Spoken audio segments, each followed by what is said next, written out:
Part 2 wait பண்ணிட்டு அனைத்து நண்பர்களும் அண்ணனும் பறக்கும் முத்தா வச்சுக்கோங்க எல்லோரும். போகிறப்ப எங்கள் அம்மா என்ன செஞ்சு குப்பையை தூக்கியில் போட்டு போயிடுறா அப்படின்னு சொல்லிடுச்சு. நம்மளும் கம்பெனிக்கு போகிறப்ப தூக்கி போட்டுட்டு கம்பெனிக்கு போய் வேலைக்கு வந்துட்டு பாக்கி வேலையை கண்டினியூ பண்ணி முடிக்கணுமா இல்லையா, அந்த வேலைக்கு இறங்கியாச்சு நண்பர்களே. அந்த வேலையை ஏன்னா இன்றைக்கி ஒரு முக்கியமான நாள், வீடியோ இடையில சொல்கிறேன் நண்பர்களே. இந்த வேலையை வேகமாக முடிச்சாத்தே சீக்கிரமாக வீட்டுக்கு போய் அந்த வேலையை பார்க்க முடியுன்றக்காண்டி இந்த வேலையை வேகமாக பார்த்துக்கின்னு அதுக்கடையிலே 4 மணி ஆயிடுச்சு நண்பர்களே. காலையில் வர நம்மளுக்கு டீ கிடைக்கல, அதனால் ஒரே வெக்ஸில் அந்த லேட்டாக போனனால சாயங்காலம் டீ கிடச்சி சாயங்காலம் ஜாலியாக டீயை குடிச்சு முடிச்சுமே அடுத்த ஒரு வேலை கொடுத்துட்டாங்க. கட்டிங் மிஷின் பிளேடு வாங்கணும்னு சொல்லி அந்த பிளேடை வாங்க போயிட்டு அதை வாங்கிட்டு வந்து பயங்கர ஷார்ப்பாக இருக்கும் நண்பர்களே. அதை வாங்கி கொடுத்துட்டு நம்ம வேலையை முடிச்சுட்டு கீழே வந்து பீஸெல்லாம் போட்டுட்டு அதுக்கப்புறம் ஒரு வேலை இருக்குதுன்னு சொல்லிட்டாங்க. ஒரு 8% ஆயிடுச்சு நண்பர்களே.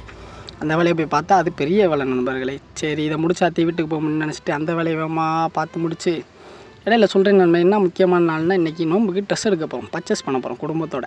அதனால இந்த வேலையை வேகமாக முடிச்சாத்தானே அதை முடிக்க முடியும். இதை வேகமாக முடிக்கணும்னு உட்காந்து விக்ஸில் முடிச்சுட்டு எப்படா 8 மணி ஆகும்னு பார்த்துட்டு 8 மணிக்கிட்ட ஆயிடுச்சு நண்பர்களே. ஆனாலுமே நான் என்ன செஞ்சுட்டேன், எங்கள் அம்மா எல்லாத்தையும் கூப்பிட்டு போய் ட்ரெஸ் எடுக்க போயிட்டோம். 2 ட்ரெஸ் எடுத்துருந்தேன் நண்பர்களே. இந்த சட்டை ஒன்று, அப்புறம் இன்னொன்று ஒரு சட்டை எடுத்திருக்கேன். இந்த 2 சட்டையுமே நல்லா இருக்கான்னு எனக்கு கமெண்ட்டில் சொல்லுங்கள் நண்பர்களே. இதுக்கு 2க்கும் மேட்சாக பேண்ட் எடுக்கணும்ல, அதுக்கு 2 மேட்சாக பேண்ட் எடுத்துகிட்டு இப்போ நானும் எல்லாம் வீட்டோட கிளம்பிட்டோம் நண்பர்களே. அடுத்த ஒரு வீடியோவில் பார்ப்போம். பாய்.